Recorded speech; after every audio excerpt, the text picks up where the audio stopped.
Welcome to our podcast, you guys. And one of my great friends is on today, Hasanal Zafrullah. He has an amazing health tech app.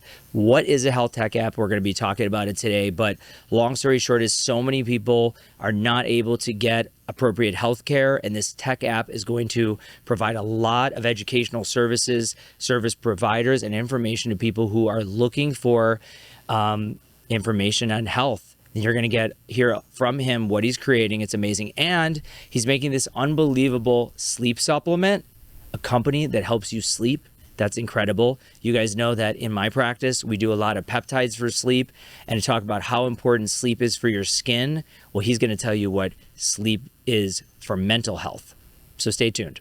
What I haven't told you about me is a friend of mine owns one of the biggest research labs in Puerto Rico. They also have one here in Irvine. And they developed Hims and Hers. They do, Really? Yeah, they have a lot. They're extremely successful. The brand owns it. They came to them to formulate. Okay, They cool. formulate, distribute. I'd love an intro just for my brand because we're I looking. could easily do that. So I am one of their like medical ambassadors, Okay, very people I help direct. So we're launching my own peptides. There's about 200 something of them that are going to be 200. Yeah, because the government changed, how peptides are allowed to be distributed. So the compounding pharmacies can't do it after, I think April 23rd is the law. So only research labs can. But physicians can't go directly to a research lab. They have to go to some level of a distributor, just not allowed to do that. So I'm the physician for the United States. So all the doctors, if they want, there's the 5. distributor. Yeah, so if they want 5 of the research labs that are available, only probably 2 will distribute to physicians.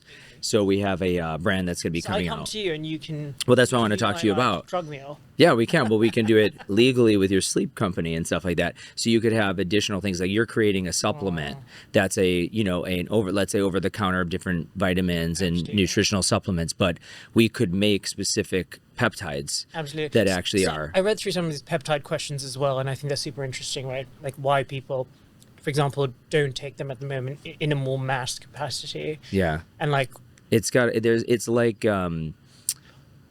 well, it's kind of like United- adaptogens 10 years ago, right? Yeah, It really is at that novice stage. Yeah, the United States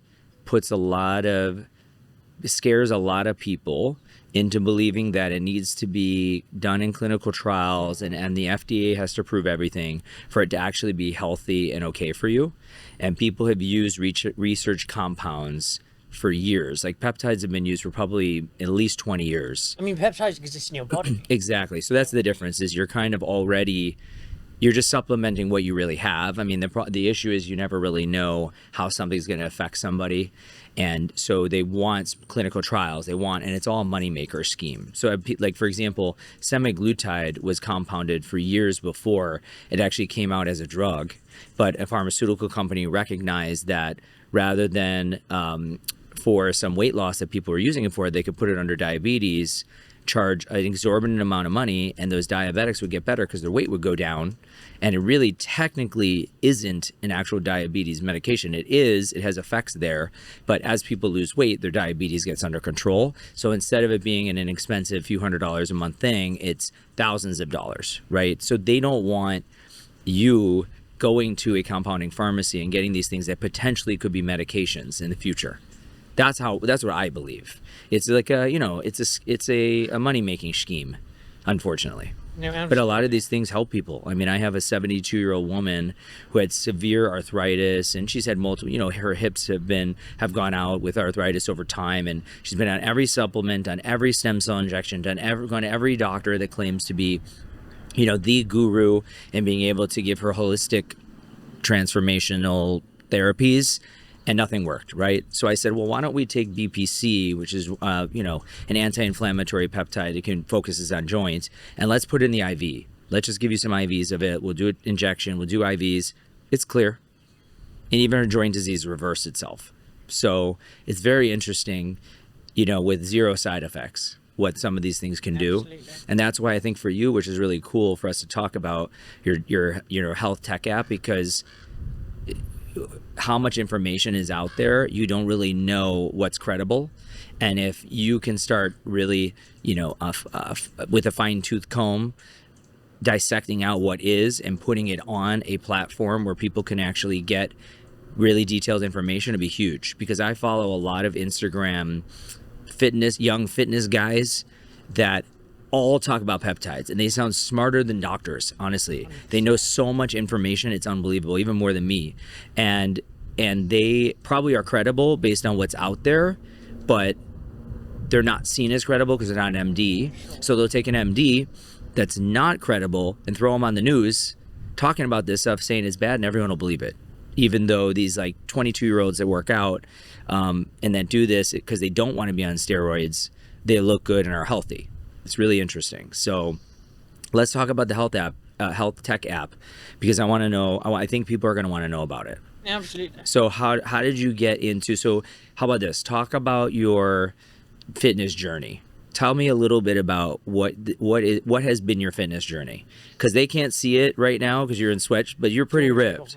Maybe we'll do that. We should do that at one point, because you're pretty ripped. I'm showing mine a little bit, but you definitely take good care of yourself. So I think that leads into a lot of things. So how did you get to that place? I mean, it goes all the way back. Like, I really was a fat kid. Okay, so that's good to know. I was a fat kid with acne. Oh, wow. I really was. I mean, I really was ugly Betty, for the lack of a better word. And for me, that impacted so much of like how I saw myself. And I think health always generally, right, for most people, right, health starts at a vanity point. Like, you want to look good, and you want to change the way you're perceived by others. And that's probably why most of us start at the gym. And then, of course, you have an evolution, and then it becomes, okay, I want to feel good, I want to build muscle mass, I want to reduce inflammation, etc., etc. Yeah, and that's why there's this sort of, I don't know what the word is, following right now online of people that are telling others to support other people in the gym. So for example, someone who, let's say like you as a younger guy being overweight, going to the gym, that could feel embarrassing. You could feel like you don't belong there. And maybe years ago, I think probably people did, because it would be very difficult for them to actually go and make those changes. And then I think digital media showed people having transformations, showed people that you can build your self-esteem by making these changes, and who cares what anyone else thinks, you should just go. And so there's you getting up the courage to go. Sure. And so now, as time has gone on, everybody's kind of making lifestyle choices of being fit and healthy, like much more. 100%. And so there's these fitness influencers that I follow that's, that actually like will say bad things about people that don't support people at the gym. And so I think it's really important to see that like now society actually does support a lot people feeling better about themselves, doing things like exercise, fitness, and supplements, which I think will be great. We'll talk about that in a minute, about what you're doing. And then also just like having the courage to make decisions that will impact their self-esteem, whether it's a cosmetic treatment, surgery, going to the gym, eating carnivore. Like, there's all these things now that are everywhere online that are making people kind of like empowered, So did you feel like you had that at the beginning, or no? Did I feel like I had that at the beginning? Like, did you feel like the society empowered you to do this, or this was all internal? No, this was definitely internal. It was driven by like deep insecurity and deep anxiety. And I always say this, and people don't believe me, like up until maybe 3-4 years ago, I didn't look the way I look. And I think people think I say that for clout, but the truth is like so much of that like is still within me. Mm-hmm. I mean, what I love about the world we live in today is that health is such a key component of how we measure quality of life. I don't think it was a thing, right? Even 50 years ago. Oh, no. 30 years ago, right? I think for us, and it's also like a social status symbol, which I think is great, because people aspire to be seen as, in a certain way. And if we're using that to drive human psychology towards health, like, why not? Yeah, I mean, it's better for people to want to aspire to be fit, healthy, successful, and kind, and all those types of things, versus just caring about, how you look and money and status symbols and stuff like that. So I think that's what I was trying to explain, is I feel like in social media now, some of the good components of it, because there's a lot of bad ones, are credible let's say apps, websites, knowledge-based programs that are being developed now by entrepreneurs like you in developing a health tech app, let's say, because there's not many of those that are really good, and to educate people and give them like quality information versus just listening to a random person. And I do feel like now with Instagram, people do have like fitness programs, and they're like, you look at them and you want to aspire to look like them, so you want to follow their philosophies. So there is a lot of people, I think, credible people being developed, and it's the time right now to really build upon people wanting to be healthy and fit and live longer. Brian Johnson's doing it for sure, but to an extreme. Do you know him? Absolutely. Yeah, because to an extreme, obviously, no one's going to be able to spend a couple $100,000 a month or go to Honduras and get gene therapy, but they watch it and they're excited to learn about it, because if it did prolong their life or save a family member from cancer, I think they would do it. Don't you think? Yeah, absolutely. And I think the accessibility to like free information, Oh, huge. like free credible information, has never been so open, right? And that's really exciting, because I think there is a cost barrier. And I think, one thing I'm really grateful for, although I don't have a budget of hundreds of thousands of dollars a month, is, I think people like us do have the disposable income to invest in health, right? And I don't think that's true for the average person to the extent. It's not. And so I think making it accessible, starting with information, right? Yeah, and you don't need much to go work out. I mean, you don't have to go to the luxury gym. No. You could have a gym in someone's garage if you wanted to. I remember one of the first gyms I ever worked at was literally I think a garage, that they just opened the garage, and then at the end of the day they closed the garage, and it was like maybe 50 people that could go there, but it was like $15 a month or something. And then all I had was Optimum Nutrition Whey. And that was all I needed. It wasn't a lot. That's all you could afford. Or I had, did you ever have those, you'd actually appreciate this, those cans that you'd open up, and in the cans there were little packets of vitamins, and a couple of them were like ephedrine or something. They were like Monster, it was like a Monster stack or something. Okay. And it was for pre-workout. That was before pre-workouts exist, but they didn't know at that time that what was in there was literally making people have heart attacks. So we went through a time where like health was bad, actually, because these supplements really weren't researched well. But now there's so much information in health that you can develop things that you're talking about for sleep, and I can develop things like peptides and I have supplements too, and vitamins that in my skincare line and everything that are really healthy for people, that make a big difference. Yeah, absolutely. It is super exciting. I do think we're at the cusp of it. I think there's so much more we're going to see in the next 5 to 10 years. I think there's so much more. It's so exciting how far we've come in the last 5 years, but I do think we're going to do more exciting things. I think one of the biggest hindrances, or rather barriers, right? You touched upon this, is regulation. Oh yeah. I don't think regulation has evolved with innovation, and there's always that tug of war, right? It's huge. Between regulators and those pushing the boundaries of innovation. Well, that's why I love the digital media, because they'll post pictures of let's say the Department of Health secretary, right, who's 250 pounds. How can that person decide the types of foods that you're eating? Or in the United States, people think that our breakfast foods like cereals and stuff are good for you because they're promoted that way, but they're literally hundreds of ingredients and chemicals 100%. And all sugar, like orange juice, Oh my God, I know. And I'm sad to say, because I love orange juice. I remember when I was little, I loved McDonald's sandwiches, and they always had the best orange juice. I thought it was, but it was Minute Maid, and it was all sugar. But at least now though, there's alternatives like Erewhon, or even every grocery store you can get fresh juice, because if it's a one ingredient, who cares if it's not natural sugar? 100%. Yeah, it's better for you. But where we live, so I have friends that visit me all the time from Chicago and other places where I'm from, like New York, and they always go, I am so upset to leave LA because I feel so unhealthy in my other city. They believe that LA has the most options. Do you think that's true? Oh, absolutely. And I think I moved here from Hong Kong to be at the heart of wellness, 100%. Got it.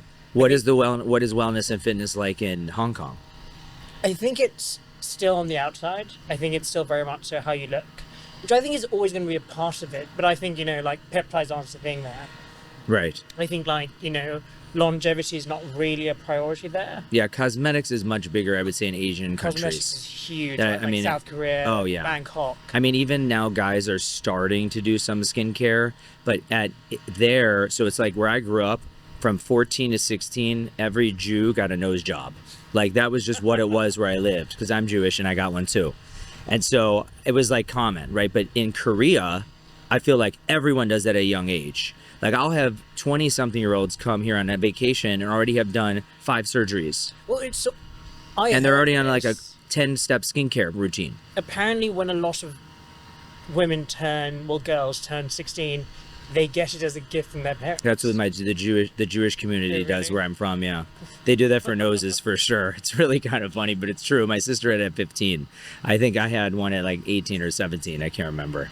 But it's interesting how certain cultures do that, but how that has led to a different evolution. Because in Korea, for example, I have a lot of clients from there and from China.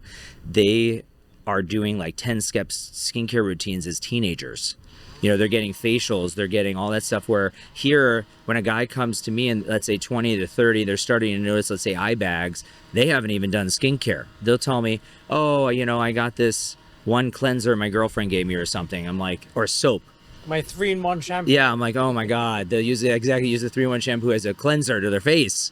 And it's not even meant for that. That's 4-in-1. That's not even, that's too much. But it's really wild how other countries will value that a lot more. But I don't see them valuing as much what you're talking about, the fitness, the health and longevity, which I think America is actually doing a lot more recently. Absolutely. I mean, I think a lot of people shit in America, but I don't think anywhere in the world values optimal health the way like LA does or New York does. It's probably major not cities across America, but Well, major cities are definitely doing it. I know that I started doing things like IV therapies, stem cells in IVs, injections in joints, hyperbaric oxygen therapy, red light, and all these other sort of optimal health optimization and healing protocols years ago, actually probably in like 2014 to 16. And everyone thought I was crazy. That was before Next Health and all these other systems, but all my patients wanted it, and it was for healing after a surgery, or it was from healing from a laser, let's say, and then they realized like their sleep was better, their hair, they felt so much better, and they just kept doing it. Now it's becoming a lot more commonplace, and you have like even huge events like Brian Johnson just threw a huge event here with like 25,000 people. I was at that. Okay, there you go. How was it, by the way? I'm just curious. It was really cool. I think. What was it called again? Don't Die. Yeah, that's what the actual thing was called. Yeah, oh, I didn't realize. Oh, okay, Die, okay. And his brand is called. Okay, got it. It's pretty cool. I think the entire idea. I mean, Don't Die can allude to not dying, but also like pushing the boundaries of lifespan, right? And I think that's his philosophy. And I've always done that with skin. So it's interesting because I have a young guy came in the other day, 32 years old. His skin looked 50. And one of the things he was coming in for was a laser. And I said, look, this laser, these treatments I'm going to provide for you are not just to make you look good now. It's to actually reverse the amount of damage that you have so you don't get skin cancer. And that's how I started. I was a skin cancer surgeon. And I would, I remember actually a very good friend of mine who just turned 45. One of my first skin cancer patients, he had this pimple, and the pimple wouldn't go away. So he was referred to me in my fellowship in San Francisco. And I'm like, that's not a pimple, that's a basal cell. And he's like, that's this type of skin cancer, you guys. So he's like, that's impossible. And he was light skin tone. I was like, no, this is related to the sun damage you have when you're younger. But he was only probably 30 something, early 30s, and biopsied it, skin cancer, huge hole. About that big in the middle part of his face, this big. Imagine half your nose cut off, half your cheek cut off at like 31 years old when you're a good looking guy. That's quite devastating, So I was at that time where dermatologists would say, oh, well, you reconstruct that and whatever scar, you just leave it. It'll heal on its own. You think that those people want to walk around with scars like that on their face, especially where I did my training? It was Upper East Side, Manhattan. It was all beautiful middle-aged Jewish women. They don't want a big scar across their face, So I just started treating them. I would, against the people that taught me, I started doing peels on them. I started doing lasers on them, and basically took what was supposed to be a cosmetic thing for these scars and realized that those people didn't get skin cancer anymore. And now there's lasers that are actually skin cancer preventative, and there's treatments that we do, peels, skincare, lasers, all to not only look young, but make the age of your skin last longer. Now people are doing it internally. That's what I think is incredible. I think that shift from being like topical and external to like addressing health at the root cause, whether it's skin, whether it's, you know, anti-aging, whether it's, you know, body fat, you know, all these things, right? I think that's really cool. Sleep.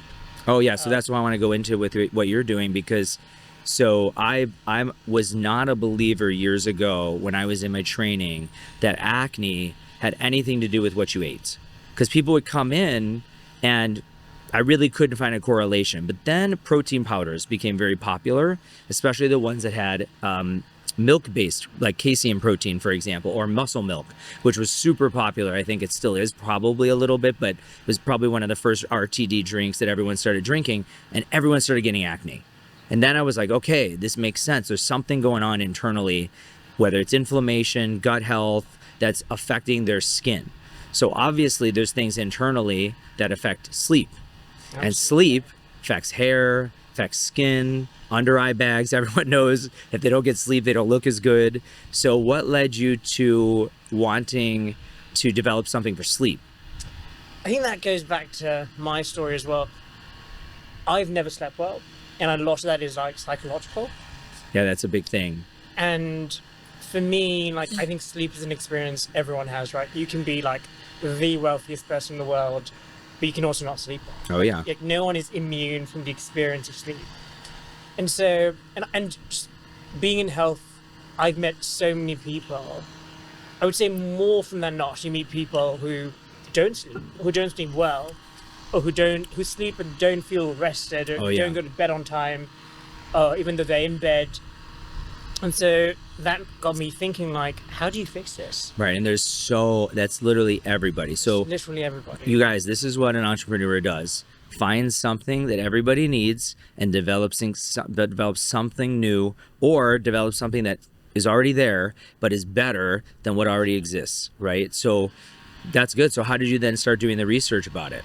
So I've been in nutritional supplements long enough, and from my opinion, I have enough experience to know, kind of like you, what works and what doesn't.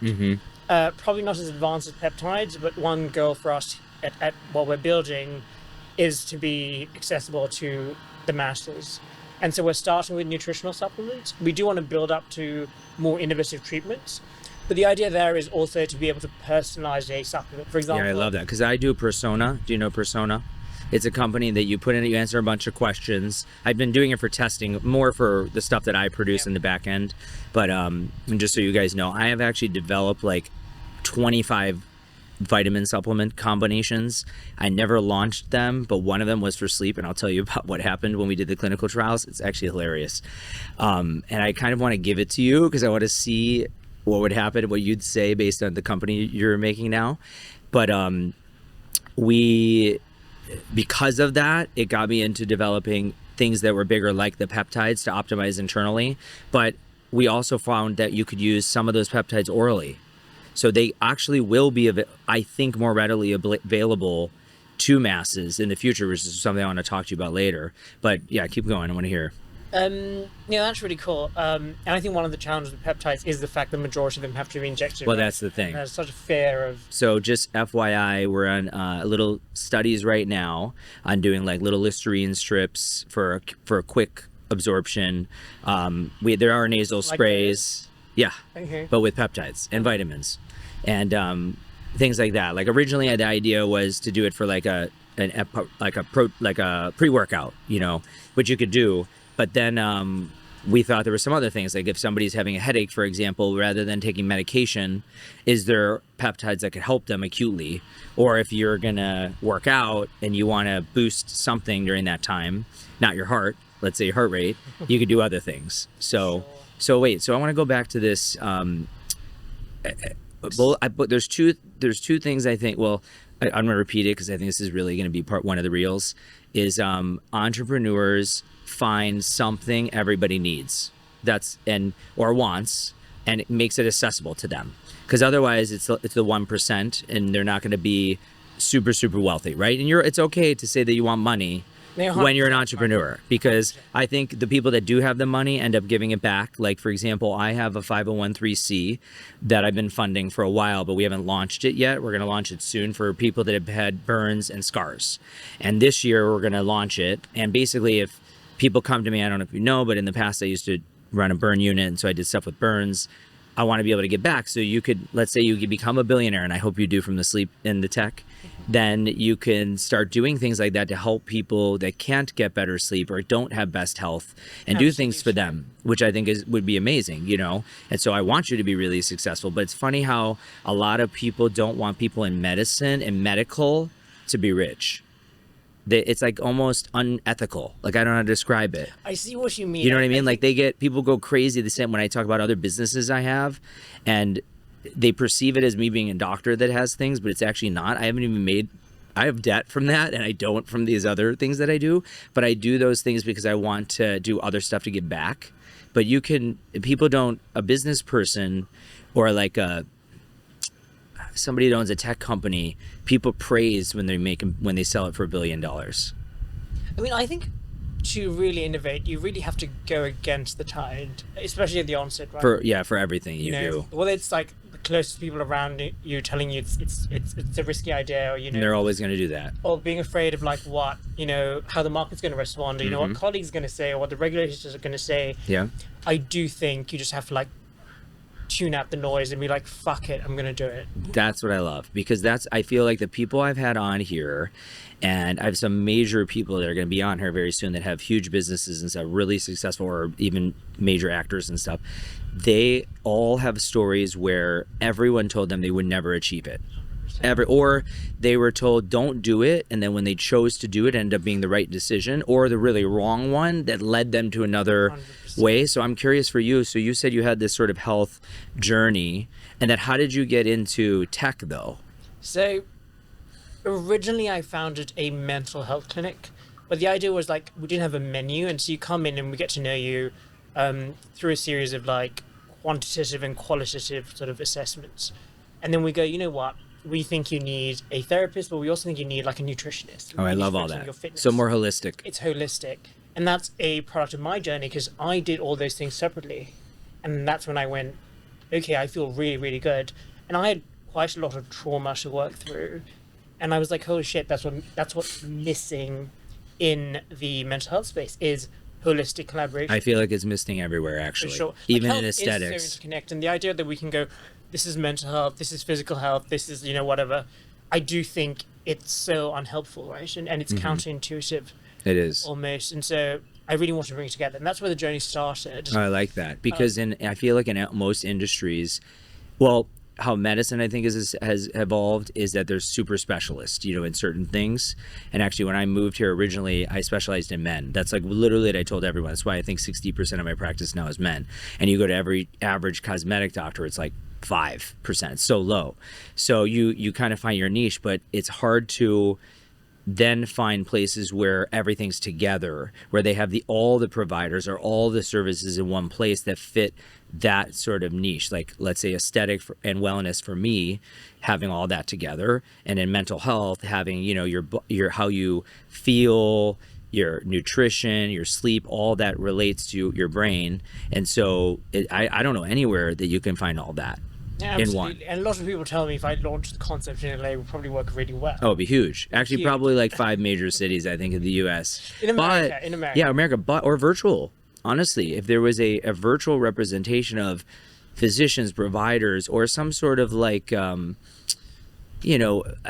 where people could advertise that they're a part of it or they're trained as that franchise and protocol, because I think people that work with others well, like, if the doctor knows he's really good at one thing, but patients come into him for a bunch of things, there's other doctors around them that work together and they work as a team, and that person gets so much better of an outcome than if the one doctor tries to do it himself or just refers to another doctor and then they never see them. Hot take though, I think most practitioners don't like collaboration. I know, and I can go into that for sure.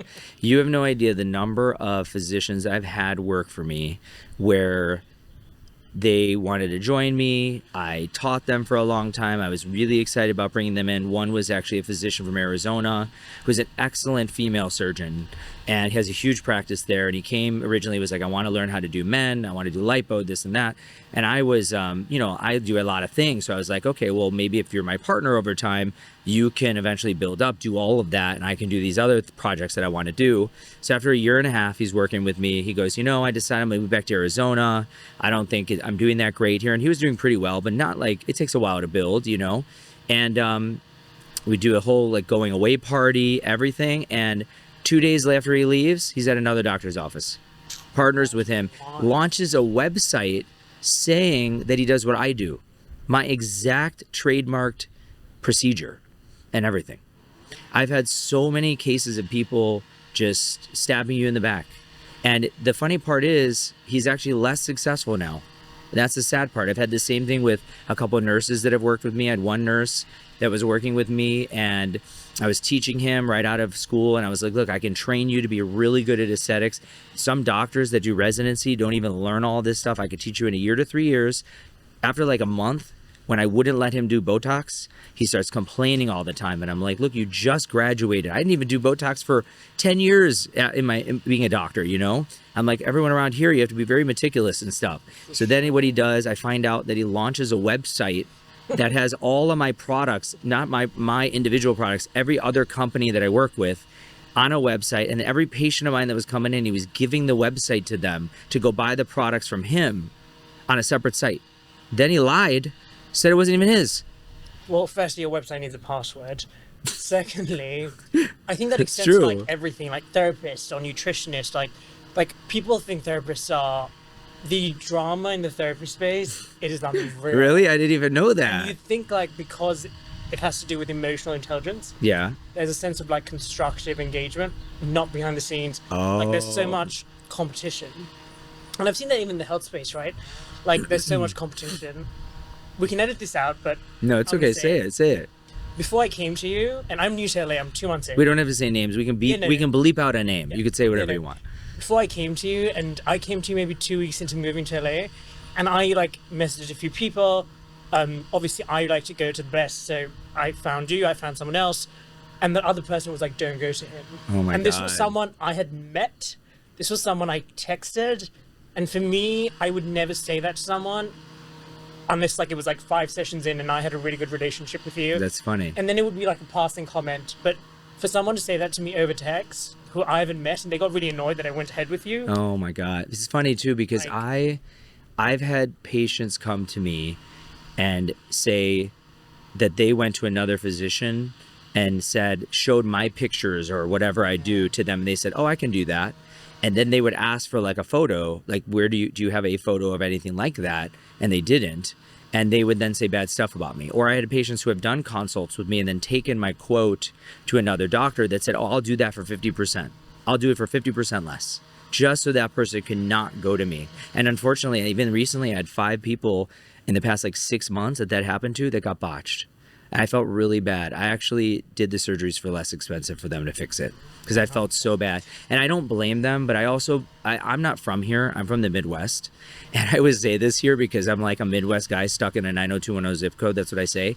Because I'm not a person that cares about other people. Like you were saying how you had this health journey and probably people told you not to do certain things or whatever. I've had the same thing and I just don't listen. I do what I feel. If I fail, then I fail and I learn from it. But I'll get back up and I'll do it because I'm an entrepreneur and I have always been the person where if I want something, I'm going to make it happen no matter what. Absolutely. But I don't pay attention to what other people do. And I think, like I said, you really have to tune out the noise when you're focused on innovation. Like when I launched Mindish, which was the mental health business, I'm not a therapist. Like, and I never provided the service part of it. Like that was up to the Professional, professionals. yeah. But I think it annoyed a lot of people because they were like, who does he think he is? Well, because they think they could do it better than you because they are the professional. But you know what? The majority of them aren't the entrepreneurs. For sure. That's the issue. Or they're not innovative enough to think progressively, to think about what people want. They're more concerned about their reputation and their ego and how they're perceived versus looking holistically at everybody else. 100%. And that's what I think pissed a lot of people off when I moved here originally, because I know how many doctors there are here, and very few are actually male dermatologists. The majority are plastic surgeons. So when I'm a male dermatologist who is I'm older than I look, I mean, you look younger than me, but I'm definitely older than I look, or younger than I look, which is great. But I've been doing this a long time, and when I did this training, you could do liposuction, you could do surgeries. Like I used to do blephs and facelifts and ears, and even my staff. They were laughing the other day because I had a friend who got into an accident, like ripped part of his ear off, and calls us screaming. I'm like, come in, I'll fix it. They're like, you don't know how to fix that. I was like, how do you guys know what I know how to do? This is what I did 15 years ago, reconstruct the whole ear. Right? And they're like, why didn't you call the plastic surgeon? I'm like, I didn't need the plastic surgeon for this. I choose now to let a specialist do that because I don't want to be responsible for things I'm not up to date, But I did my training in New York where you had to do everything. And I remember the guy that I had was like, the only time you say no was when you know you literally cannot do it. And so he would say, get the textbook, do this and learn. And there's no YouTube, AI, like you can't just go ask it how to do it. You had to do it. And so I remember December of my first year in residency, I get this woman I'm in Chicago at the time because I'm doing my internship, and this woman slips on ice with a champagne bottle in her hand, and it goes into her mouth as she's about to drink, okay? I'm on call. I'm a dermatologist, first year going into surgery, don't know anything, literally right out of medical school. And there's no plastic surgeon on call or anything, right? So it's me, it's what you have, and it shatters in her mouth, cuts her lip, mouth, teeth knocked out, all this stuff. And they're like, we don't know what to do because there is no surgeons here. Like, you're gonna be a surgeon, fix this, I think it was like 8 to 10 hours. I had every textbook of anatomy there. I'm picking out every piece of glass. I'm looking, I'm like, is that a muscle? Is that a nerve? Like, I'm trying to figure it out. But you know what? I figured it out and I did it. And that woman, every year, I think till like half my residency, would send me a bottle of champagne over Christmas because we figured it out. But now I feel like so many people are spoiled with they're spoiled by the things that are available to them, that they think they're knowledgeable so quickly, like nurses that do a weekend course on filler and then they like can do filler, or like me doing these penis injections, and like I see these doctors watch a video of mine, just one video, and then start to do it and mess people up. I feel really bad. I have this guy coming to New York who's from Miami that the doctor learned by watching my videos, did it on him, said, don't worry, I can do it less. He didn't know that he was the third patient to get it done, and he got a necrosis on his penis, unfortunately.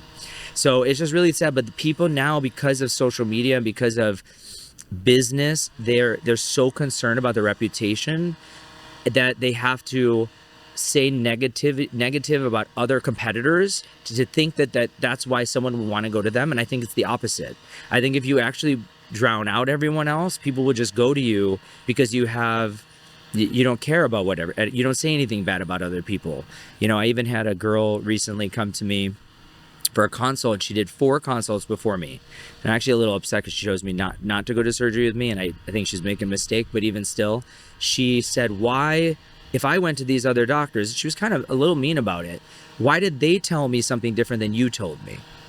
And I said, because they want to do the surgery. I was like, they want to take money from you to do a surgery you don't need. I said, the surgery you need is something more extensive and more difficult, but very few people do it. So to be able to, right. So they like said bad things, like I'm trying to overdo a surgery for her, which was not the case. She was botched and irregular and needs actually a special thing, but it's a specialized lift that goes under the breast, and no one does it here. Very few people. We actually refined this procedure over the past 5 years. And so she called and said that she was going with the other doctor who is older than me, is on TV. So she thinks, that she's better, but she's honestly doing a surgery for her that is not going to give her the result she wants. And it kind of upset me because I didn't say to her anything negative about that doctor. She told me the doctor's names, and I said, they're all very good surgeons. I said, but what you need, they don't do. It's not that they can't do surgery. They can't do what you need. And I didn't say negative about them. I truly believe whether it's like on a professional level or personal level, people that are fulfilled in their lives Don't have rely to. on other people. I 100% agree. Like, you know, if you're happy in your career or your personal life or whatever, like, you have no reason to shit on someone else. And that's what I think. I think the real successful people don't show off money they have, don't show off success they have. Like, I don't really post my celebrities. And the other day, Erica Jane, who's been my client for years, was like, let's go live. And I'm like, are you sure? Because I always feel like kind of embarrassed to ask one of my celebrities who's actually, she's trending up right now. Erica, I love you, but she's trending like big right now. And she's a new show that's gonna be coming out. It's gonna be huge. So I was like, are you sure? Because you have a lot going on right now. And I don't want you to think I'm taking advantage of you. She's like, no, honey, you've been my client. I mean, I'm never leaving you. Like the one time I left you, which she did, by the way, she left me for 6 months for another doctor and her face went to shit. And I said, look, this is why you don't cheat. You stay in a relationship. And we laughed. And then ever since we've been like good friends, but I don't post those things because I don't really feel I need to, or even the people that I have that have the ability to sort of influence and stuff. I don't ever really ask them for anything because they already will do that for you. Like, and I don't have to worry about what other doctors do because I'm just myself and I like being myself. And if it's the one that's sort of pushing the limits all the time, then I'm just willing to do it, you know? And that's why I wanted to do this podcast actually, because it's really funny. Even Erica said to me, why are you doing a podcast? I said, and I told her the reasoning. I said, look, I want to take people like you and show the world the other side of your success, the ups and the downs, because like, and how you were able to get to where you want to be, because most people don't do that. They only flaunt the successes. They only show like money and where they are right now, but they don't realize the so many years that you had to go through and all the torments and stuff, like the loans that I've had to take out, the times that I've had to fire people because I had a lawsuit, or like, which honestly, I will tell you, if anyone looks anything up about me, anything online that has been written about me is not true, and people that know me know. And but things are out there, and those things have actually harmed my business. Like I've had employment lawsuits that were not true at all. I mean, I looked you up online before I saw you, but I still saw you. See, and that's interesting because I have a very good friend here now. He's my very good friend, but he did surgery with me, and his husband did surgery with me last year. And when right before surgery, he called my fiance, didn't call me actually, and said, I just looked up Jason for the first time, and there's a couple bad things about him online, and I want to know like information. And my fiance was like, look, you know, no, if you look up enough about anyone, you're gonna find something. What you need to ask yourself is, when you went to him and you talked to other people, because he did talk to patients of mine, were they happy? Did you feel comfortable? Do you feel like he's going to be able to give you the results that you want, you know, and that type of thing? And he said, yes. He said, then don't worry about anything you see, and we can explain all those things, because everything's, you know, one-sided. I actually think it's a really good sign when someone reaches out to you directly. You know what I mean? Oh, I would love it. You know, I've never really had many clients that did. I had a case recently where a very, very successful client of mine, another one that would never flaunt, but she's asked me many times to do social media with me, and she is a huge brand, and been my client for years, and then sent a neighbor with 3 daughters and a husband and the father to me. They all did consults, yeah, at the same time for really bad acne and stuff, and some other things that were going on, and they all booked with me at the same time, literally that day. Father paid for everything, right? A day later, I get this really nasty email. I've actually never. It honestly brought tears in my eyes a little bit. I felt like I was very emotional from it because I spent so much time with them. I truly actually feel really bad that they made this decision, because the one daughter is clearly depressed, like very depressed. And I know that I can make her feel better about herself. It's almost like with what you're doing, you know, you're going to help so many people feel better about themselves and maybe sleep better and perform better. There's so many things that the thing that you're producing will do at a higher level. I have the ability to independently change someone, you know, and so her acne is really bad. She's gone to many doctors. No one's really offered these combinations and stuff. And one of the things she said to me is like, I go to this other doctor right now and they're not going to agree, you know, with what you're doing and all that type of stuff. And I said, well, you have a couple of choices. So one is you can continue to go to them for your regular stuff, and then I'm going to do these treatments, and you don't tell them. You know, I'm not going to tell you whether or not you do that, but maybe you just don't. So it just doesn't start a dilemma, right, for you. I love a good and affair. That type of thing. I know, exactly. You keep it on the DL. And then the other is, or you tell them and you say, I trust them and that's why I'm going to do it. And obviously you referred to me from a client of mine. And so this email was how they looked me up online, found some things that they saw, and they would never want a doctor like me to touch their daughter, right? And I said, well, that's interesting, because the night before, when they came in at 4:30, I left at 9 o'clock at night. That's how long I spent with them, and hugs and like detailed conversations with the dad and all this stuff. They thought something different. That's a long consultation. I know, believe me, I know. But you know what? I was like, my patients have been like 90% of them my clients forever. And like, you just started coming to me now, but I have clients from like 15, 16 years ago who tell stories when I go back to New York to my staff about how I was like always the one pushing the limits, always the one that everyone said, don't do this. And that's what I love about you, is even reading online, like intuitively, I was like, he pushes limits in the interest of innovation. Yeah. I mean, look, there's risk in anything medical. Sure. The good thing with you is there's more risk financial. You can lose money, you can always make more money, but like hurting somebody, that's a little 100%. Bit more difficult. I've never actually harmed somebody intentionally ever.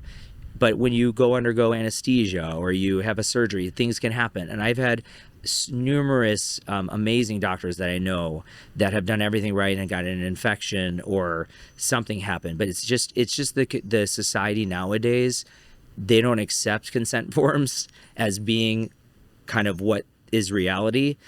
Everything has to be perfect at all times. I don't think enough people understand like the limitations of procedures as well. Like you can't come in for filler and expect plastic surgery, for example. You know what I mean? Yeah, like, that's another part. Unrealistic expectations. It doesn't match, or like don't come in like 5 days before your wedding. Well, I know exactly. You know what I mean? Well, it was funny. I had a patient, actually a very good-looking guy. He's actually a trainer, but he carried a little bit of fat, and he also wanted his penis to be a little bit bigger. So I said, okay, well, do the liposuction. No one will know because I'm really good at it, and then you use a little bit of the fat for the penis. And I went through like a whole detailed explanation about how fat isn't the best thing for that area. I like filler because it's more predictable. Fat can disappear, and it's going to take multiple sessions. And I literally say the same thing every time. I've done it for so long. And he did the surgery. It came out great. And then we never heard back from him. And we kept calling and trying to figure out, like, this is strange, because I saw him at one day, 3 days, 1 week, 2 weeks, and everything looked amazing. We even did a live on Instagram showing how good it looked, right? So 6 months goes by and we get another one of those sort of nasty emails, how I spent $30,000 and I don't look better, right? I'm like, that's weird. I'm like, it's impossible. Like, everyone that does surgery looks better if they diet and exercise, potentially use peptides and supplements, and follow. Do the aftercare. Right, follow my process, right? So I get the pictures, we put them side by side. He's clearly better. Penis is a little bit bigger, maybe like 1/2 inch to 1 inch, not that much, but the stomach is flatter and it looks more defined, but it's not perfect. It's not like the patients that I have that like would take it to another level and like really invest in it. And all of it was about how I spent $30,000 and how I didn't get the result that I thought I was going to get. So I'm sending people. Trainer you appreciate. I know. Well, this is what I didn't understand. So I'm like, this is kind of funny. It's like, if you have a client, you're a trainer, you have a client that comes, and after a week or two, instead of going 4 days a week, they go 2. And then they don't start. And then after a month, they start eating poorly. Do you think they're going to have the same result? You know? So the result isn't a result of surgery. It's a result of following the process, which obviously, and I want to talk about the app too, there's got to be a process to get people to a goal, right? And any business is the same thing. You take little steps, and those little steps get you to success, but you have to keep doing them. You have to keep repeating these processes. And that's the one thing I think in health and wellness, where it's like, beauty or fitness or, sleep or, mental health or nutrition, is people want a quick fix. I know. And that really gets my goat, because I'm like, yes, there are things you can do to expedite the process, but if you want like permanent, sustainable results, like it is hygiene, it is maintenance, like it is, you got to put in the work. And that's the thing. I think people, for some reason, when it comes to aesthetics, they don't think that there's work to put in, especially if it's a surgery. They think it's one and done, absolutely. And then here's an interesting case where, but even with improvement, he recognized he was better, but he's like, well, I expected to be even better. because I spent $30,000, which I laugh because I say to people, well, you can go buy a mini Kelly bag for that price and it's this big and you don't even do anything with it. I literally did a full body procedure and increased the size of his dick, and he still wasn't appreciative for what I feel is a reasonable amount. And mind you, just so you guys can learn, so if someone spent, let's say, $30,000 for a surgery, I think I calculated it out. We end up having about like 15 to 18% left over for me. So like, think about that. I mean, think about the true entrepreneurs that are claiming they make all this money in stocks and like all these things that they do online with, let's say, drop shipping and stuff. Of $30,000, that might be $4,500. I mean, for an 8-hour day. Absolutely. So that's I don't think people understand the mechanics of margin. Right, the net profit versus gross, or versus, really understanding economics and stuff. So it's clear that I don't do that for the money. Actually, in fact, I was quite upset because I was like, if he had done the peptides, if he had done the injections of the filler that I wanted him to do in a month, if he had worked out the way that wouldn't be the result he has. Absolutely. And so going back to the father with the daughters, they wrote like, I wouldn't want, someone that has reviews like this online, or, medical board, or like these different things and stuff. And I was like, but you were with me for 4.5 hours. Do you think that I just made up who I was during that time? And like, I think a good person, you can tell when you're with them for a while about how much they actually care. And rather than taking what you saw at face, you have to take what someone's written. And I couldn't believe it. I was like really, really disappointed. But then the funny thing was, yesterday I got a review online, and it was this very long review, 5 stars, good one. And it said how this person wouldn't go outside for years, like their whole face, they went to so many doctors, spent so much money, no one did anything that pushed the limits, and then I did, and now they wear their hair back, their friends tell them they're a totally different person, smiling and stuff. I started to cry, and then my fiance's like, see, this is why you do what you do. And I think it's that, like, for me, it's not even about the physicality, it's about the confidence that comes with it. It's about, like, you feel good, you've got that little, bump in your step. And I think that makes you a better person. 100%. It makes you perform so much better. People have to feel confident. One of my clients, the one actually that questioned my fiance when he was the couple days before surgery, he sent a text message to us like about 6 months after surgery, and it was him at a huge conference. It was like probably 5,000 people that were there, a few big entrepreneurs, very successful business person, and he said that he wouldn't have been able to do that lecture and feel as confident, as good. People even said that this lecture of his was the best he ever gave. And he said it was because for the 6 months before, he had lost all the weight, did the surgery, did his stuff on his face, and he never felt so good about himself before. Absolutely. I mean, I think a lot of people in my life see a lot of things I do as like vacuous vanity. But I always say this, I've lived both parts of that story. Yeah. And I know what it's like to be on the other side. And I can tell you, like, my life is drastically better as a consequence of everything I've done. And that's both in terms of the confidence it's given me, and therefore I'm able to do other things, but also on like a first impression level. It does change the way people interact with you. It does. It does give you confidence. And like, I do think, and I hate to say it, but I do think pretty privilege is a thing. Yeah. And I mean, people always say, I hate to say this, people do say, you're not ugly, you're just poor. And I don't mean that in a bad way, because someone sent me that like about 3 years ago, and I was like, fair enough. I'm not saying that I know things are expensive in aesthetics and there are accessible treatments, but these are elective treatments for people that have, extra money to spend, Absolutely. And the thing is, though, I do think you can get skincare, you can get other certain things to help you feel good and look good at a lower price, but bigger things that people do, like when people go, I want to look like Kim Kardashian, or I want to look like J-Lo, or whatever celebrity they pick that looks good, they spend a lot of money on how they look. I mean, just their hair. I mean, because I know all the stylists, they're all my clients. They're like hundreds of thousands of dollars, some of these the hairdos that they do. It's crazy how much they spend. I have an actress who's very, very well known that I built a spa in her house, and she's probably spent about $50,000 a month on upkeep on her body. just body treatments and facials and peels and all this stuff that's being done all the time because she has to look that good. But if you're a person that's making that much money and it's your whole livelihood, they want to spend on that so they look the best, they perform their best because they have to.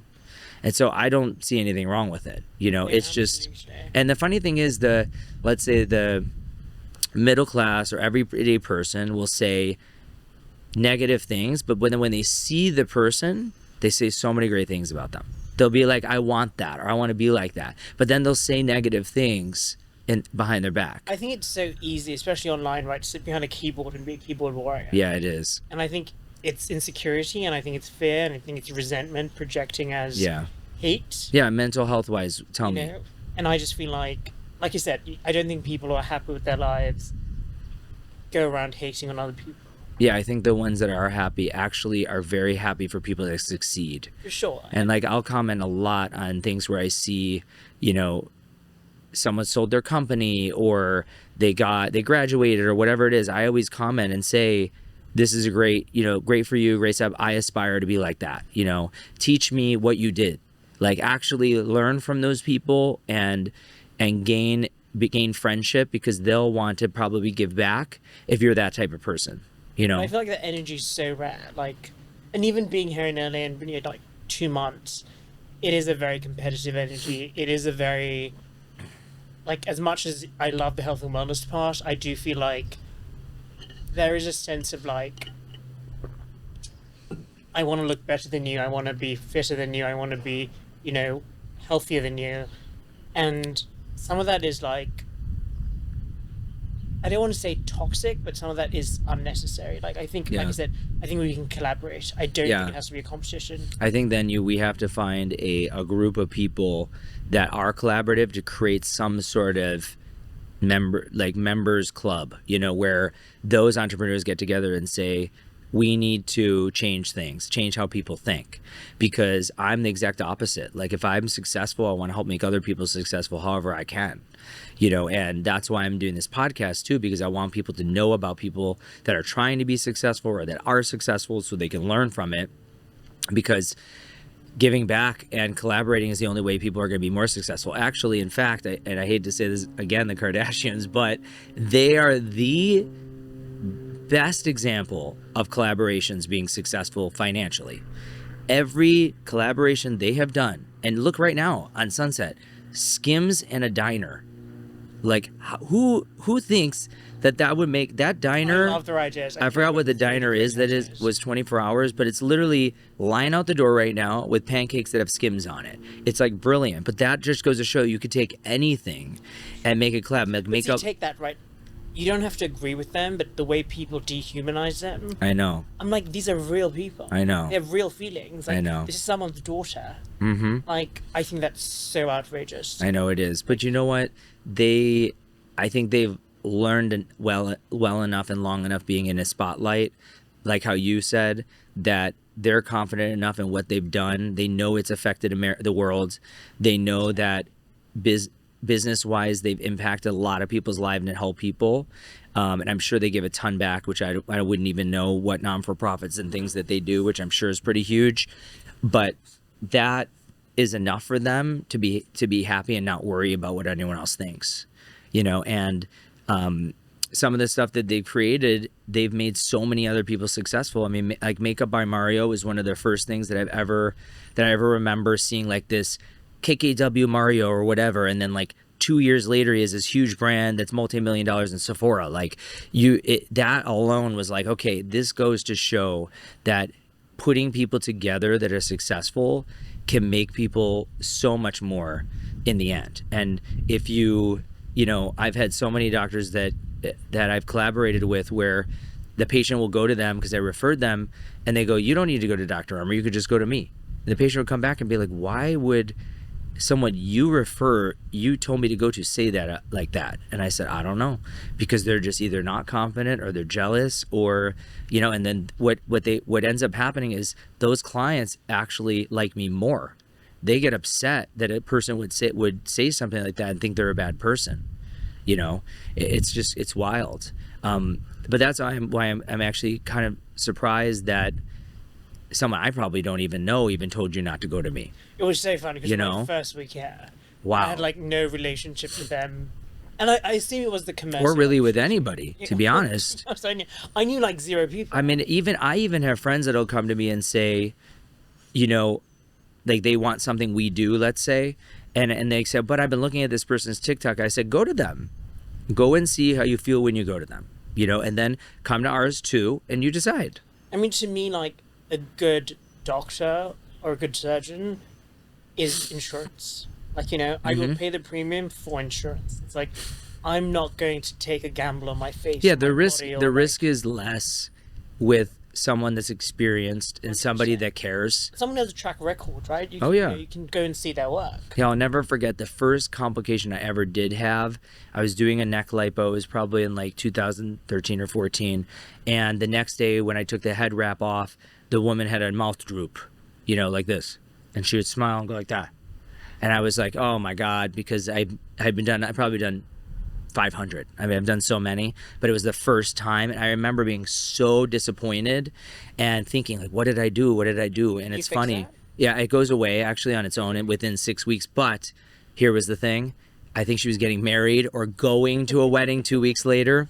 So I learned what you said before. I know, people need to give months before, you need to have before. wedding plans. Like my esthetician in New York has a 6 month to a year wedding plan thing that she does, and all the girls are great. Like it's like ready to go, you know. So I tell people, if you're doing ready to go, are you ready for an event? Do it 6 months. So true story. I had some work done the day before my wedding, Oh my God. and I drank champagne that night. Oh, you got bruised. Oh I had no. a massive bruise here. And what's so funny is I've probably done that about 20 times before. Never had bruising. Of course. One time. Yeah, that's what always happens. It's always gonna happen.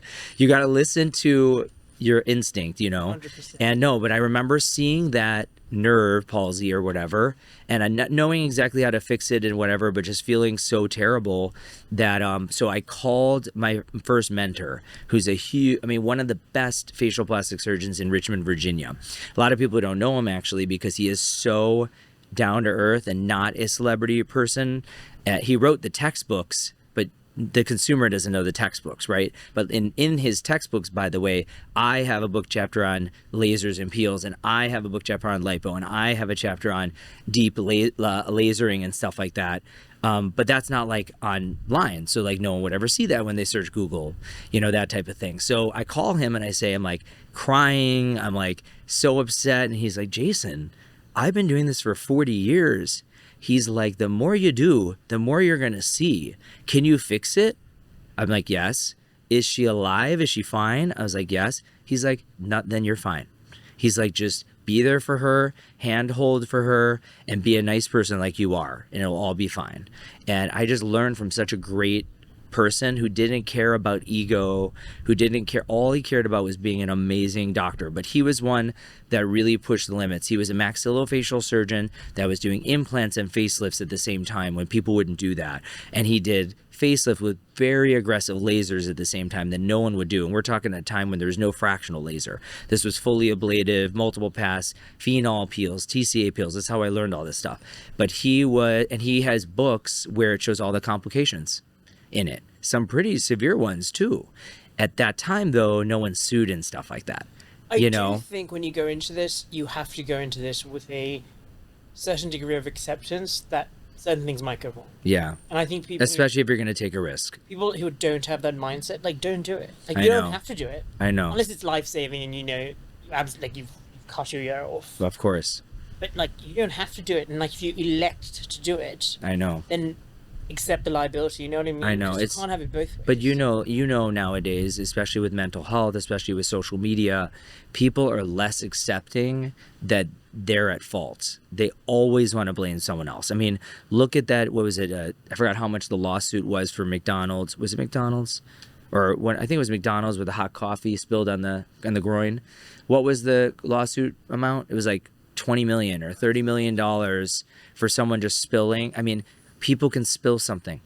Like, how many times have you been at a restaurant and a waiter trips and drops water all over one of your that's nice such an American clothes? thing. You can't sue people for. I know, but things this like is that what I mean, outside because I have so many clients from Europe, from Canada, Australia, South America, and they do searching and stuff online. They see like lawsuits and stuff, and they're like, what is that? I said, I don't know, because I'm from the Midwest and we don't sue people. Like, even in New York where I did my training, if I didn't like how someone treated me, I would just leave. Like, but here people try to ruin someone, you know. It's like, it's so unnecessary. It's so crazy. I do think though it portrays part of how society has become, which is taking lack of responsibilities, which is why I'm trying to bring the people on that where they risk it, they put everything into it, and they educate people on being a good person, being successful, and giving back that success to people,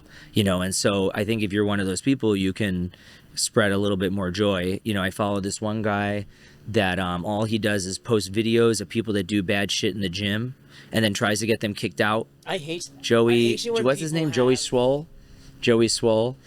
I know. So what he does is if people, let's say something bad to somebody in the gym or don't help spot them, or like you were saying, if you were overweight, right? Exactly. So he's a very big muscular guy, good looking too. And he's like, he has such a following on there of people that are just wanting to spread being nice and being kind to people and not, but so if someone does something like that, he immediately exposes them, calls the gym and gets them kicked out. And I love it because, like, in a way, you know, it's almost like instead of ignoring those people that say bad things about you, whatever, he just directly confronts it and I feel about it. Kicking them out. Oh, I don't know. Well, some of them do really bad stuff. Some of them do well. Like one guy, like a guy recently. No, not like that. Like one guy said something about a woman, like really bad to her because she was overweight. You know, rather than like trying to help her, or like a girl was asking for help with a machine, like how to use it. The guy like said something mean to her about like, oh, you shouldn't be using it, type of thing. The guy doesn't give me his number. Absolutely, kick him out. I'm sure. Maybe okay, we'll get one of those tagged then. No, but it's you have to watch it because the ones he does, they're justified. Okay, I feel like they are justified. Talk about like the health tech app a little bit, how you got into it, and then where you're going now with the sleep. So I kind of the health tech app was not really my idea. I kind of got roped into it. That's okay. And I mean, I do love my job and love the people I work with. I do. But I think, and what I love about it speaks to everything I've done in terms of wanting to make health accessible and wanting to create that impact and wanting to open it up. I think one of the biggest, pain points is like, where do you start, right? Oh whether yeah, it's huge. Health, or whether it's mental health, or whether it's online, or whether it's buying supplements. It's like, well, what's right for me? What do I need? And that onus is always on the consumer. Like, I need to do the research and find out you can help me. I need to do the research and find out that you're one of the better doctors. That's hard to find. And that's really hard. Very hard. And then if I make the wrong choice, I suffer the consequence, right? Right. And I think that is a huge issue in the healthcare journey, whether it's conventional health or, alternative health. Or and even cosmetic. I mean, absolutely. Even more so because reviews can be faked. Absolutely. I had a doctor that was writing bad reviews. That he hired people. I had to trace an IP address back. It cost me thousands and thousands of dollars to trace an IP back to one of his girlfriend's houses and sue them because they were putting bad reviews on my accounts every couple of days. You won't even believe what people would do. 100%. But that's scary because usually in our industry, people are putting only the negatives. It's hard to find a lot of the positive ones and know if they're real. And so in mental health, I can't even imagine how there's no before and afters, And you're so afraid because you're literally opening yourself up to someone. Yeah, it's very, very personal. And so for me, it's always been about accessibility. And that's where it started. And I think one of the great things about Zoop, which is the app, is we're all about making information accessible. Nice. We're helping people find the right products for them, because I think the supplement space is huge. Yeah. And you have to be careful with that too, because a lot of people are just putting supplements out there that are poor quality and maybe not even be good for you and are very expensive. 100%. And I think in order to maintain the price point, what we see is people drastically reduce the quality of where the ingredients come from or the dosage. Yeah. And so you can have, I won't name it, but you can have certain green powders that are touted as all-in-one, supplements. And I can tell you right now, you won't have enough of the right nutrition, right? Even for the average person, let alone the athletes. Of course. Let alone Brian Johnson. Of course. And that's why And Brian Johnson takes like 100 supplements. I take 40 a day. It's I think crazy. I take like 40 to 60. See, that's what I mean. Because of that, that's actually why I didn't launch the formulas that I developed for hair, skin, nails, sleep, sex. There's a bunch of things that we developed because the actual cost of them was very, So, very high. If you want to like actually make an impact, you want to actually give the consumer something that they will see and Notice. feel the change, and is going to improve their health. It's so expensive, and Yeah. that's a challenge, right? And that speaks to what we're building at Slumber, and this is a conversation we're having right now because we're currently compounding the formula. So we're going, how do we create a product that actually works, That's a and doesn't cut reasonable corners, price. can be accessible to the To average everybody. consumer? Yeah, I and I think, agree. look, it's going to be more expensive than people like to pay. And convincing the consumer as well that it is worth it. But if it works, what that will do for people's lives, it's worth the investment. Yeah, It's just like what people, when they come to me and say, should I get medical grade skincare or go to Sephora? Well, in my skincare line, Emer Skin, we tested it. I produced it from lab for years, and it shows you a change in 3 days. Like you actually see visibly. I've seen the photos. Yeah, It you looks can amazing. visibly see. We used to do this thing where every week we had 2 people randomly that we would pick on the street, from Instagram, wherever, give them 2 weeks of the product, take pictures of them with selfies. I didn't even take professional photos. I just had selfies, because if you can see a difference in a real selfie that's not filtered, amazing. What goes into Emer Skin? I've always wondered.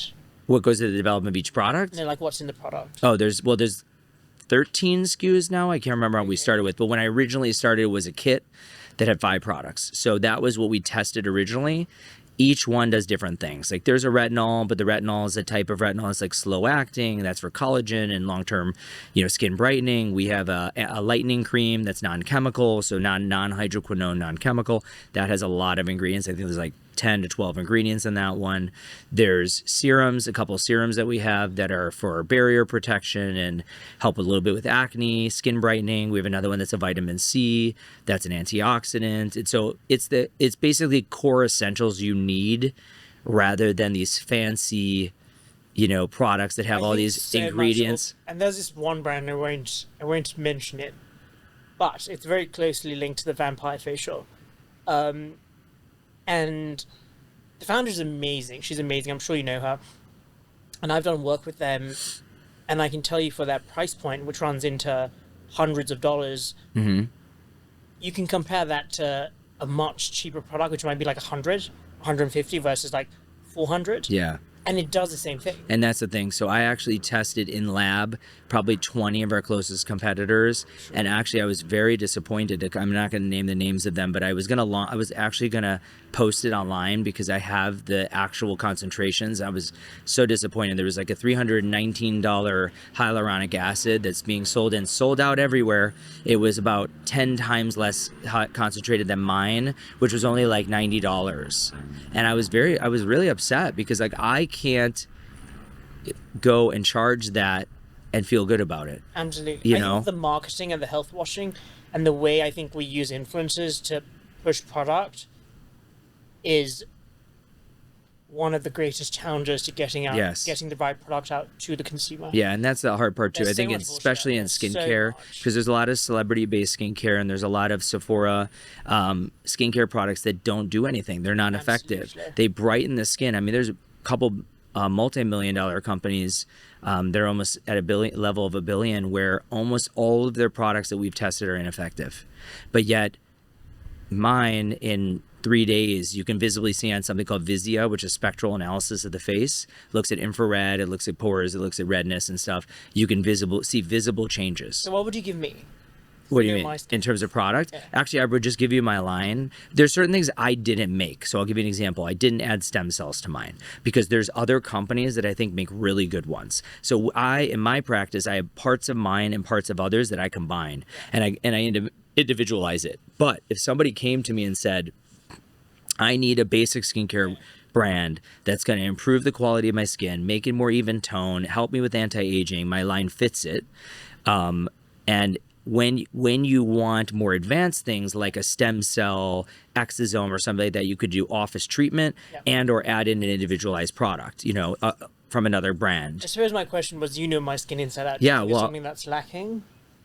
that you're using right now? Like, do you mean, do I think your skin can be more improved? I see exactly. No, I actually think you have really good skin. I mean, everyone's going to have a complexion spot here or there. No one's skin's perfect. If you look at celebrities up close, unless they're filtered in makeup, there's always some blemish or something.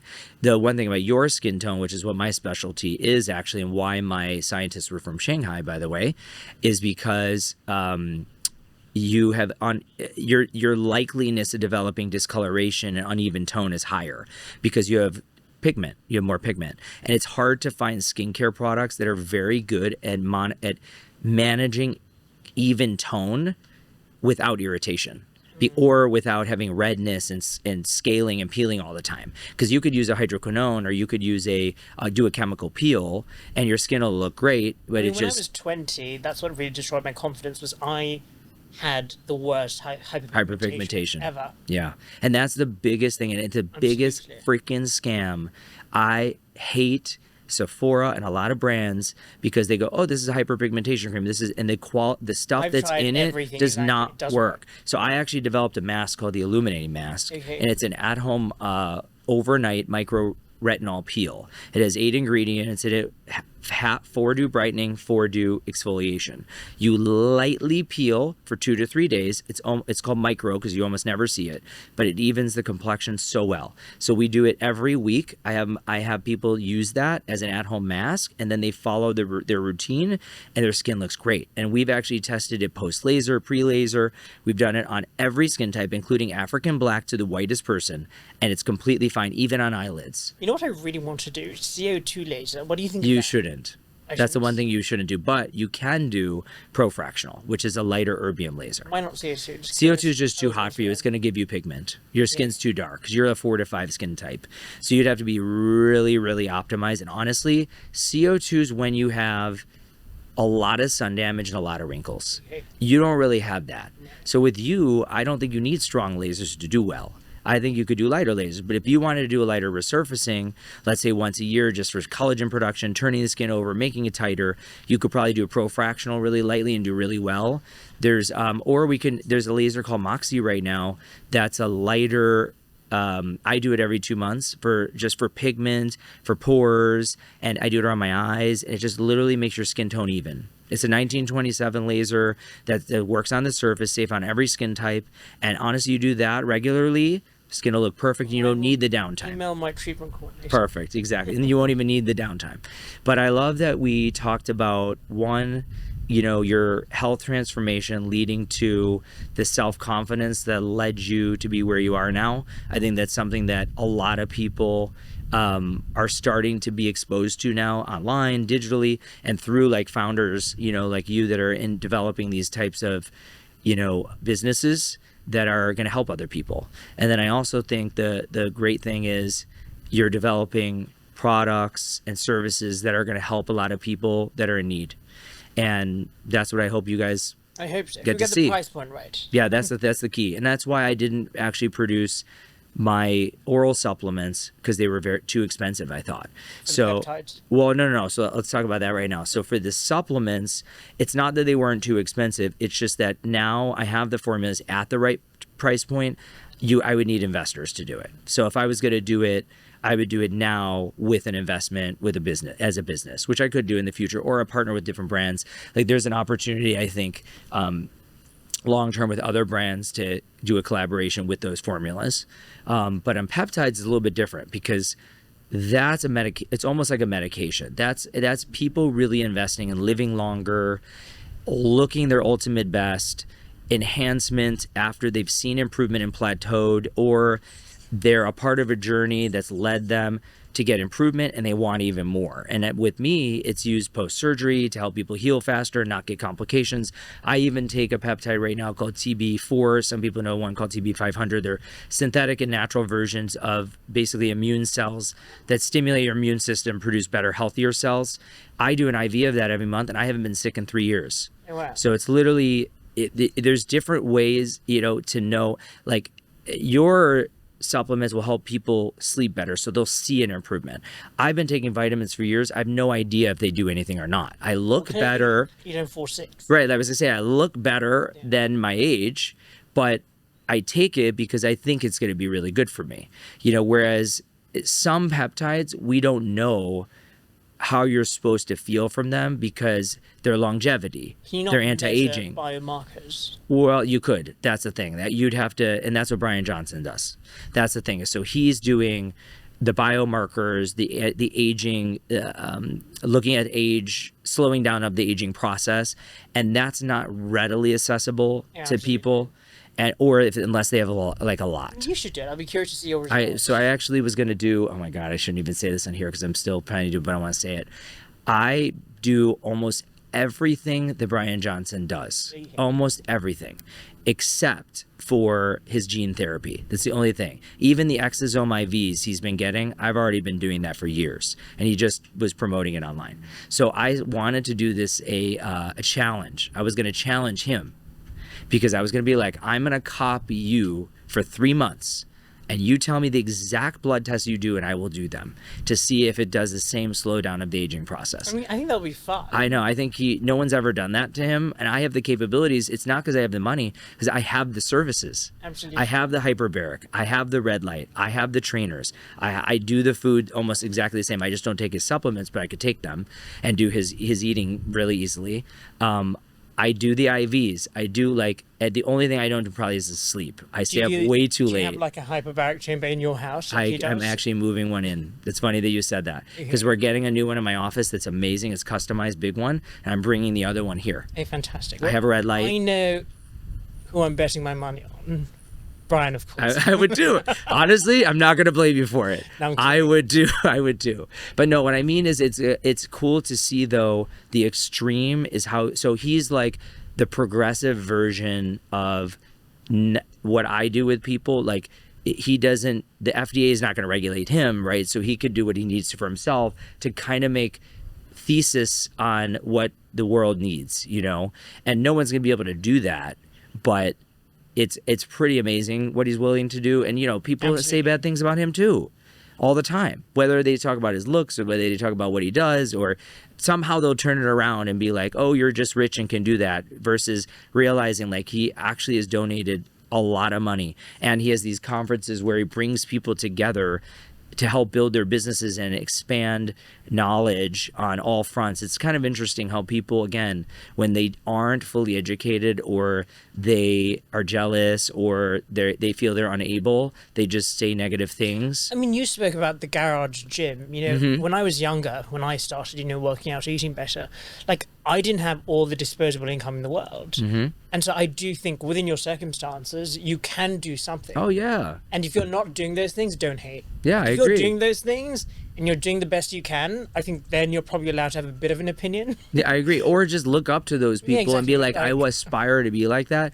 Or even, you'd be surprised. There are people like, I have this young guy that's been following me on Instagram for years. He's 18 now, but I think he started following me, 18 or 19 now. I think he said he's been following me for 3 years. But I just met him at 18, and he's doing filler with me in like a week in New York. And he was like, I want you to know, I watched you and your fiance for the past 2 years working out, the supplements, and I did all of that, and I lost 40 pounds. He's like, because of you, I did that. And I said, you know what? Let's do a workout in New York. So he's actually doing a workout with me in New York. He almost started crying on the phone. He's like, are you serious? Like, he was so moved, and I couldn't even believe that someone was just following my exercises. And you can do that with no financial consideration. Exactly. That's what I was meaning. Like, he doesn't have a lot, but he's able, right? Yeah. Now I'm giving back. I'm like, let's do a workout together. It's not, that costs nothing to be nice to somebody. I feel like we're going to ruffle so many feathers with this.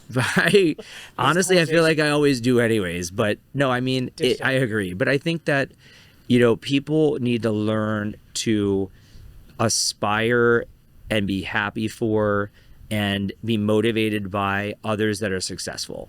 Even if it's funny, like one of my trainers now, so I didn't even talk about this, but I have a bunch of investments, and one of them is in a car company, and we do a lot actually with wraps, and our new wrap just launched and like had thousands of orders like in the first week. It's pretty amazing.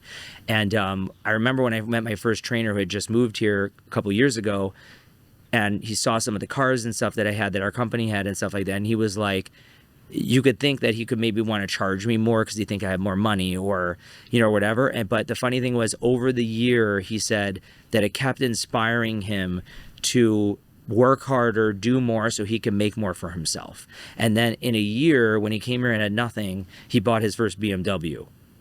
All because he saw that I had nice cars. Now, it wasn't the nice cars that made him do it, but he aspired to learn from somebody that was successful in a way. Absolutely. And I think that's how people should be. Like, they should want to see the hard work, see the dedication, realize what it takes, and that allows people then to have what it is that they want. And be you willing know? to do it. Yeah, and that's the problem. A lot aren't, and that's a whole nother conversation with the way society is now. But, well, I thank you for being here. Thank you so much. I'm for really having excited. me. I think we need to do more, talk a little bit more, because there's a bunch have of lots to questions talk I had. about, I'm sure. Okay, so we'll do it again. Yeah, But it was absolutely. great. Tell everybody how to find the company. Whatever you want them to see, tell them. Where would they go? Go on the App Store, type in Zoop, that's ZUPE, download the app. Slumber isn't live yet, so when we do launch, look up Slumber, SLUMBRR, like the cool kids spell it, and you will find it on Instagram. When you launch that, I think we should do another thing 100%. just on that. But I always thought of, just to throw this out to you because I think it'd be interesting. I want to see how well. I think that's going to do amazing. I've always thought of having your skin heals better when you're sleeping, just like the rest of your body does. It's the biggest organ. There needs to be products that are designed for While using you're for sleep, that are actually enhanced by the deeper sleep that you're in, because the deeper sleep you're in, metabolism's different, and it's different on your skin actually with oil production and pH and stuff. And people that know chemistry would understand. So I think in the future, if you grow to be really big, I need to come in as a skincare Yeah, we formulator. love that, because my business partner in New York always says we want to be like this powerhouse of everything. should. That's sleep, but also sleep adjacent. Like when you wake up in the Yeah, morning, you know. perfect. Because Exactly. I actually made 2 oral supplements that were designed to enhance, when you've had a good sleep, they're designed to enhance your skincare routine first thing in the morning.